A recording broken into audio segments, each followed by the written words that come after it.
Depois de quedas colossais como as de Satoru Gojo, Kashimo, Chozo, Higuruma, Yuto Kotsu, Yuji Itadori e agora Maki Zenin, o último feiticeiro em pé, em condições ridiculamente boas para um combate, é ele, o nomeado agora como o mais forte grau 1, Atsuya Kusakabe. Este homem está de frente com o rei das maldições e o feiticeiro mais forte da história, e somente em Jujutsu Kaisen 254 que vamos entender tudo o que aconteceu.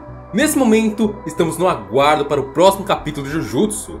Um capítulo que promete ser uma batalha mais calma ou talvez épica. Uma batalha de Kusakabe contra Ryoma Sukuna. E dessa vez com o mais forte grau 1, nomeado no 253, enfrentando Ryoma Sukuna completamente sozinho. Ou seja, supostamente nesse próximo capítulo, não teremos a interferência de nenhum feiticeiro. Será apenas um 1v1 limpo. E o que será que o futuro guarda para nós? Kusakabe vai enfrentar de fato Sukuna? Ele vai conseguir trocar golpes? Ou ele vai morrer em um único hit? Realmente é uma coisa complicada, já que até então, Kusakabe é o principal estrategista dos feiticeiros. Ele criou toda a estratégia dos xamãs e está sendo um pilar para todo o combate contra o Sukuna. E temos outros xamãs também que estão derrotados, mas que podem voltar posteriormente, que vamos falar ainda nesse vídeo. E também tem mais uma coisinha que vamos abordar já já, que é: Ryoma Sukuna vai ou não vai de fato ser derrotado? É uma pergunta bem interessante. Mas sem enrolar tanto, vamos começar falando da situação atual do mangá. Sukuna passou por 5 rounds contra os feiticeiros, até então ficando cada vez mais fraco. O primeiro round foi uma batalha contra Satoru Gojo, o que acabou gerando dano no seu córtex pré-frontal, graças ao Muryoku Sho, fazendo com que Sukuna não possa usar mais desde então seu santuário malevolente. E além disso, Satoru Gojo destruiu as 10 sombras de Megumi, inclusive o General Divino Mahoraga, também acabando com grande parte da liberação de energia de Ryoma Sukuna, atrapalhando com isso a sua liberação de energia reversa e obrigando o rei a usar sua reencarnação no segundo round contra Hajime Kashimo, reencarnando no corpo de Megumi seu corpo original. E esse segundo round, esse não tem muito o que falar. Hajime realmente foi usado como uma escada por Sukuna e não trouxe muitos resultados para aquela batalha. O terceiro round foi um confronto contra Itadori, Higuruma, Kusakabe, Chozo e Ino, onde os 3 últimos foram derrotados e afastados desde os primeiros movimentos, fazendo uma luta de praticamente Higuruma e Itadori versus Sukuna. Assim, através do tribunal de Higuruma, Sukuna teve sua arma amaldiçoada do Kamatoki que ele usou contra Hajime confiscada ao ser condenado, mas Higuruma acabou sendo praticamente morto, sendo levado até a Shoko por Uyui e Kirara. O quarto round foi uma batalha geral de Yuto Kotsu e Itadori Rikorimoto contra o Rei das Maldições, em grande parte dentro do domínio de Okotsu. Batalha que causou danos ainda maiores à liberação de energia reversa de Ryoma Sukuna e também ao seu corpo físico, mantendo a sua energia ao nível próximo de Yuto Kotsu. E com a queda de Yuta, Sukuna enfrentou Maki Zenin em praticamente um 1v1 por grande parte do tempo, com Takuma Ino sendo novamente isolado no meio do caminho. Maki também não foi capaz de lidar com Sukuna nesse quinto round, apesar de ter causado grandes danos à alma do feiticeiro, e no fim, ela foi finalizada com um raio negro. E agora o Sukuna, com sua liberação supostamente de volta ao normal graças ao fulgor negro, este está prestes a enfrentar um Kusakabe sem ninguém ao seu lado. E provavelmente, o Sukuna ainda assim não consegue usar sua expansão de domínio, por causa dos danos que Maki fez em sua alma. E isso, de certo modo, deve deixar a energia de Sukuna bem instável, ao ponto de ele não conseguir expandir o seu domínio ainda. Apesar de sim, a liberação de energia reversa do rei está quase voltando ao normal, ainda mais agora com o raio negro sendo usado. Então basicamente, o Sukuna que o Kusakabe vai enfrentar é sim uma versão mais forte dos Sukunas que enfrentaram os outros feiticeiros. Sukunas bem entre aspas, se é que vocês me entendem. Foram outras versões do mesmo xamã que eu tô dizendo aqui. E outra parte importante é que Itadori e Chozo estão sim vivos. Eles estão mais inteiros que os outros feiticeiros ainda. Apesar do Yuji ter se esgotado muito com sua energia reversa e agora está se recuperando aos poucos. Então dá a entender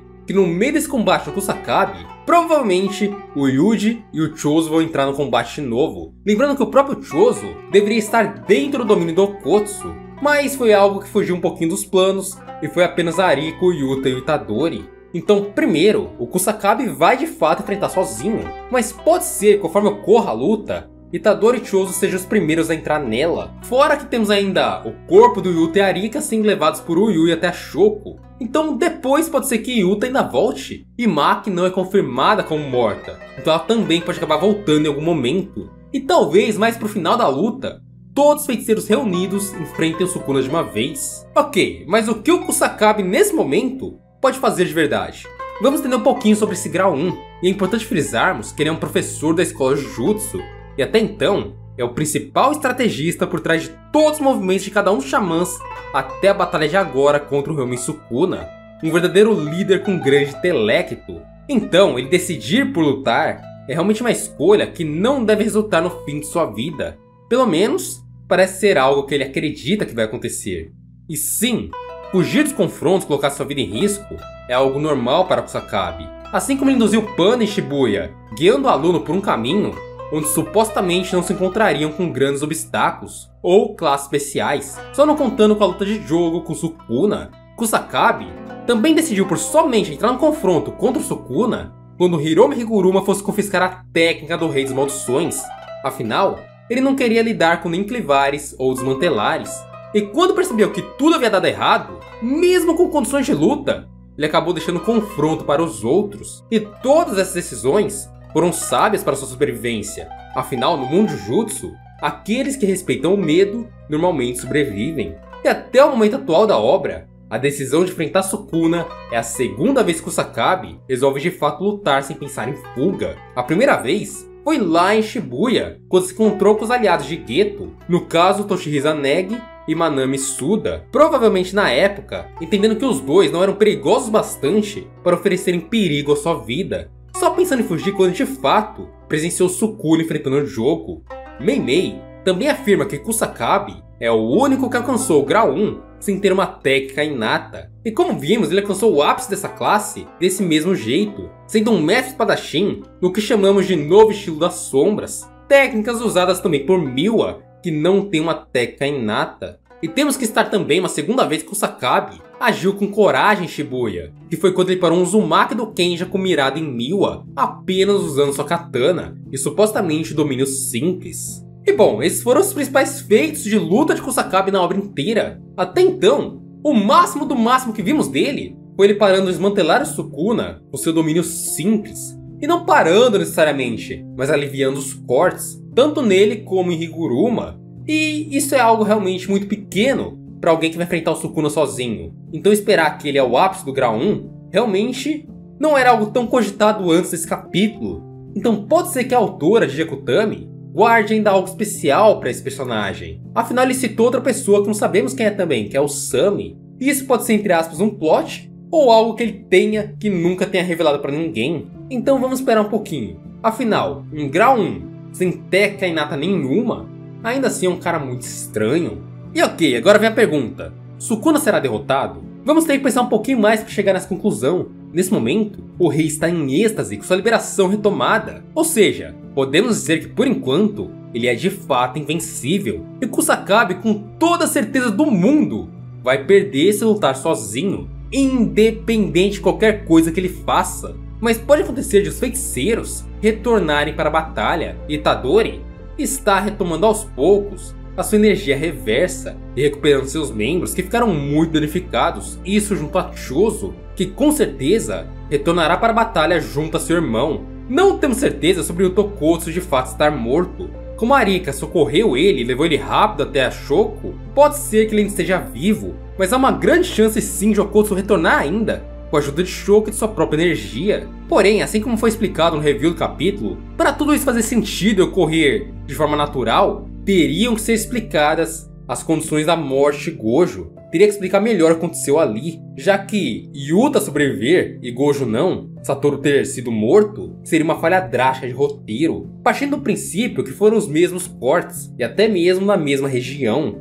Eu acredito que o Yuta volta, mas pode ser que Gekutami acrescente ainda mais informações sobre o corte corto-mundo que acertou o Gojo em específico. A situação inteira pode ser que seja melhor explicada. Ou talvez ela só ignore e traga o Yuta de volta e largue tudo pra lá. Pode acontecer também, felizmente. E também temos a Maki. Maki também não é 100% confirmada como sem vida. Basicamente, ela levou um fulgor negro E como vimos na luta de Naoya contra Maki e Kamo, o novo corpo da Zenin tem uma recuperação muito mais acelerada que o de humanos normais. Obviamente não é igual a energia reversa, mas se recupera assim rapidamente. Então se Maki não estiver sem vida, pode ser que ela se recupere de um raio negro em torno de 10 a 15 minutos dentro do confronto. Isso levando em consideração que contra o Naoya, em uma pancada realmente considerável, ela demorou cerca de 3 minutos para retornar 100% para o combate, e isso prometendo que se recuperaria em 5. Outro que com certeza veremos de novo é o Ino, e provavelmente ele deve estar nesse momento procurando pela arma amaldiçoada de Nanami para novamente buscar um ataque surpresa de Sukuna. E mesmo com o rei preparado para esse ataque, se em um momento de pressão ele levar um crítico desses, com certeza seria um dano grave.